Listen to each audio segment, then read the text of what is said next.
और कहा, यह कौन सा बद्दू है जो अपनी फटी पुरानी अबा के साथ बड़े ताजरों का मुकाबला करने आया है।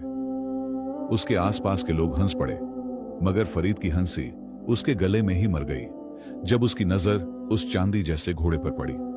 उसके दिल में एक अजीब सा खचाव महसूस हुआ। इस घोड़े के खड़े होने के अंदाज में कुछ जाना पहचाना था, एक ऐसी हैबत जो उसे किसी भूली बसरी याद की तरफ ले जा रही थी।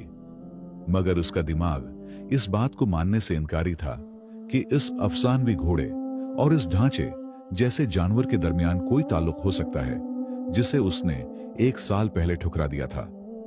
आगाज का इशारा गूंजा और घोड़े सैलाब की तरह दौड़ पड़े। उनके पीछे रेत का तूफान उठा जिसने लम्हों के लिए निगाहों को उजल कर दिया। शुरू में फरीद का घोड़ा जबरदस्त कुव्वत के साथ सबकत ले गया। उसके अभरते हुए पट्ठों और धमाकी खीज रफ्तार ने उसे सबसे आगे कर दिया। मजमा फरीद के नाम के नारे लगाने लगा और मगरूर ताजिर के लबों पर मुस्कुराहट आ गई। उसे लगा फतह यकीनी हो चुकी है और सोना अब उसकी जेब में है।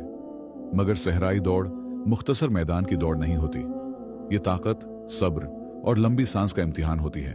आधी मसाफत के बाद जब सम रेत में धनसने लगे और सूरज की तपश बढ़ गई तो पलड़ा बदलने लगा। फरीद का घोड़ा, जो वाफिर चारे और सायादार उस्तबलों की आसाइश का आदी था, अपना हौसला खोने लगा।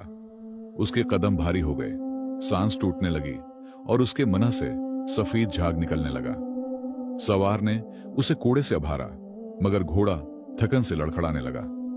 इसी फैसला किन लम्हे में गर्दो गुबार चीरता हुआ नकाबपोश सवार और उसका चांदी जैसा घोड़ा नमूदार हुआ। सवार के हाथ में कोड़ा न था और वो अपने घोड़े को मार नहीं रहा था। वो उसकी गर्दन पर झुका हुआ था, इससे सरगोशी कर रहा था। गोया वो दोनों एक ही वजूद हूं। वो घोड़ा सहम था, हैरत अंगेज नरमी से दौड़ता हुआ, जैसे रेत पर नहीं बल्कि उसके ऊपर उड़ रहा हो। वो रेत में धनस नहीं रहा था। वो महीने जो उसने वीरानों में गुजारे रयान के पीछे दौड़ते हुए, पथरीली पहाड़ियों पर चढ़ते हुए और कुदरत की सख्तियों को सहते हुए उसे एक ऐसे जानवर में बदल चुके थे जो थिकन को जानता ही न था। सहम बजली की तरह फरीद के अंढाल घोड़े के पास से गुजर गया।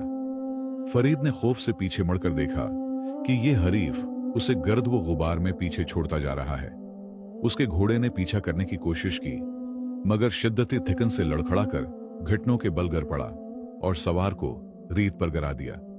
चांदी जैसा घोड़ा सबको पीछे छोड़ गया और हैरान किन फासले से सबकत लेते हुए इख्तितामी लकीर पार कर गया। वाली और मजमा के मुकम्मल सुनाटे के बीच, जिन्होंने अपनी जिंदगी में न ऐसी रफ्तार देखी थी और न ऐसा हुस्न। इख्तिताम के बाद घोड़ा चंद कदम चलकर रखा। वो हानप नहीं रहा था, बल्कि फतह के गुरूर में अपनी जगह पर थरक रहा था और उसका सवार सुकून से उसकी गर्दन सहला रहा था। दौर से फरीद ये मंजर देख रहा था। उसका चेहरा मिट्टी से उठा हुआ था और उसकी आंखें सदमे से फैली हुई थीं। वो देख रहा था कि इसका दौलत का ख्वाब सहराई गर्द के साथ उड़ रहा है। जब गर्द का तूफान बैठ गया और हुजूम के नारे आहिस्ता आहिस्ता खामोशी में बदल गए तो ताजपोशी की रस्म का वक्त आया। वाली मुहाफिजों और वजीरों के हिसार में मैदान में उतरा और नकाब पोश सवार की तरफ बढ़ा, जो अब भी वकार के साथ अपने चांदी जैसे घोड़े पर सवार था।